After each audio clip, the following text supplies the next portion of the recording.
Bismillahirrahmanirrahim. Assalamualaikum warahmatullahi wabarakatuh. Perkenalkan, saya Rika Nanda Oktami, NIM 1814313558, kelas Biologi B. Di sini saya akan menjelaskan materi saya tentang model evaluasi kurikulum. Jadi, model evaluasi kurikulum dalam studi evaluasi itu banyak sekali dijumpai model-model evaluasi dengan format atau sistematika yang berbeda. Nah, sekalipun dalam beberapa model ada juga yang sama. Berikut saya akan menjelaskan 4 model evaluasi kurikulum. Yang pertama itu ada model studi kasus, di mana model studi kasus atau case study ini adalah model utama dalam evaluasi. Kualitatif evaluasi model studi kasus memusatkan perhatiannya pada kegiatan pengembangan kurikulum di satu satuan pendidikan atau unit tersebut, dapat berupa satu sekolah, satu kelas, bahkan terdapat seseorang guru atau kepala sekolah. Dalam menggunakan model evaluasi studi kasus, tindakan pertama yang harus dilakukan evaluator adalah familiarisasi dirinya terhadap kurikulum yang dikaji. Nah, apabila evaluator belum familiar dengan kurikulum dan satuan pendidikan yang mengembangkannya, evaluator dilarang melakukan evaluasi. Setelah familiar dengan tempatnya melakukan evaluasi, evaluator bisa melanjutkan observasi lapangan dengan baik. Nah, observasi adalah teknik pengumpulan data yang sangat dianjurkan dalam model studi kasus. Selain observasi, pengumpulan data dapat dilakukan dengan kuesioner dan wawancara.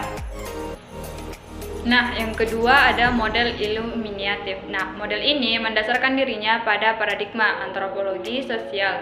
Model ini juga memberikan perhatian tidak hanya di kelas, namun suatu inovasi kurikulum yang dilaksanakan. Dasar konsep yang digunakan model ini adalah bagian A itu sistem instruksi.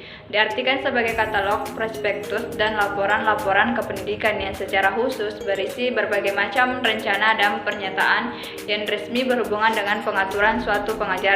Kemudian yang kedua yaitu lingkungan belajar, adalah lingkungan sosial, psikologis, dan materi ketika guru dan peserta didik berinteraksi. Kegiatan pelaksanaan model evaluasi atau iluminatif memiliki 3 langkah kegiatan, itu observasi, inquiry lanjutan, dan usaha penjelasan. Yang ketiga ada model responsif, di mana model responsif ini sangat menekankan pada kedudukan pertanyaan dan masalah yang ditemui oleh perhatian para pendengar yang berbeda di bawah program evaluasi.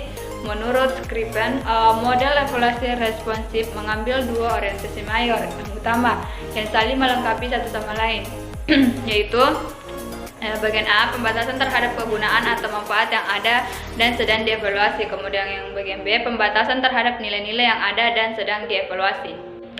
Nah, yang terakhir ada model CPP, di mana model ini dikembangkan oleh sebuah tim yang diketuai oleh Staplebeam. Nah, sesuai dengan namanya, CPP memiliki 4 jenis evaluasi. Yang pertama, evaluasi konteks atau konteks, evaluasi input atau masukan, evaluasi proses atau proses, dan evaluasi produk atau hasil.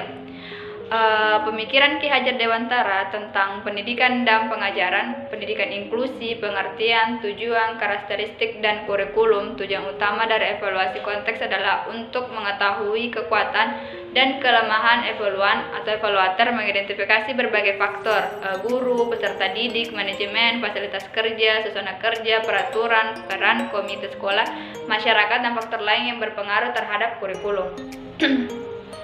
Evaluasi input untuk pemberian pertimbangan terhadap keberhasilan pelaksanaan kurikulum. Evaluator menentukan tingkat kemanfaatan berbagai faktor yang dikaji dalam konteks pelaksanaan kurikulum.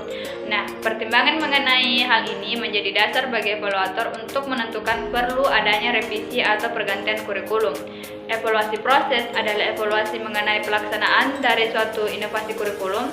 Evaluator mengumpulkan berbagai informasi mengenai keterlaksanaan implementasi kurikulum, berbagai kekuatan dan kelemahan proses implementasi.